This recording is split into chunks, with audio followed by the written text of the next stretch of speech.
Bonjour, dans le dernier épisode, Thésée a affronté Cercion, un roi brutal qui défiait les voyageurs à des combats de lutte pour les tuer ensuite.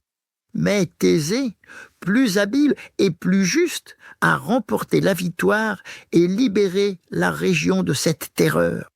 Aujourd'hui, une épreuve encore plus étrange et terrifiante l'attend. Ce n'est pas un monstre ni un roi, mais un lit et un fou. Voici l'histoire de Procruste. Épisode 7, le lit de Procruste. Le soleil se couche sur les hauteurs d'Éleusis. Thésée avance, fatigué, car cela fait des jours qu'il marche, qu'il se bat et qu'il rend justice.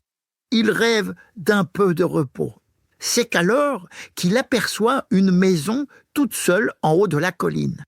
Devant la porte, un homme se tient. Il accueille Thésée. « Bienvenue, voyageur, tu dois être épuisé. Viens, viens, j'ai un lit parfait pour toi. Il est très confortable et tu y dormiras comme un roi. » Cet homme, c'est Procruste. Il a l'air aimable, presque doux.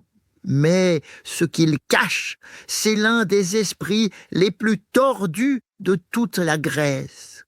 Procruste a un lit en fer qu'il a construit lui-même. Et il veut que tous ceux qui passent chez lui y rentrent parfaitement. Mais bien sûr, personne ne fait exactement la bonne taille.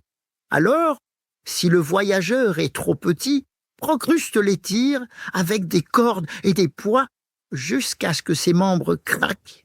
Et s'il est trop grand, il coupe ce qui dépasse, jambes, bras, peu importe, il faut que cela rentre dans le lit. C'est ainsi qu'il a tué des dizaines de personnes, toujours avec le même sourire, et toujours avec cette phrase « Ce lit est parfait, c'est vous qui êtes mal fait ». Mais ce soir-là, il tombe sur Thésée. Le héros entre, observe le lit et comprend immédiatement ce qui se passe. Il regarde Procruste, il ne dit rien, mais ses yeux parlent pour lui. Alors, d'un geste rapide, Thésée retourne la situation. Il attrape Procruste par surprise, le soulève, le plaque sur son propre lit. Il lui dit « Tu dis que ce lit est parfait pour tout le monde ? Très bien, on va voir s'il te va à toi. » Et là, pour la première fois, c'est Procruste qui est forcé de s'allonger. Et comme bien sûr, il dépasse un peu du lit, Thésée utilise lui-même les outils de Procruste. Le bourreau devient victime et la justice est à nouveau rendue. Avec cette dernière épreuve, Thésée met fin à un symbole d'injustice et de folie. Et la route vers Athènes est désormais sûre. Pour la première fois depuis longtemps, les voyageurs pourront marcher sans peur. Mais pour Thésée, ce n'est pas la fin du voyage, c'est même le début d'une nouvelle histoire.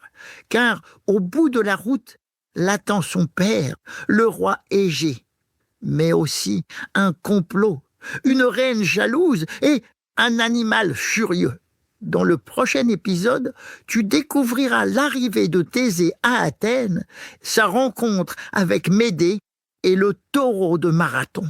Alors, abonne-toi vite pour ne pas rater la suite du mythe de Thésée.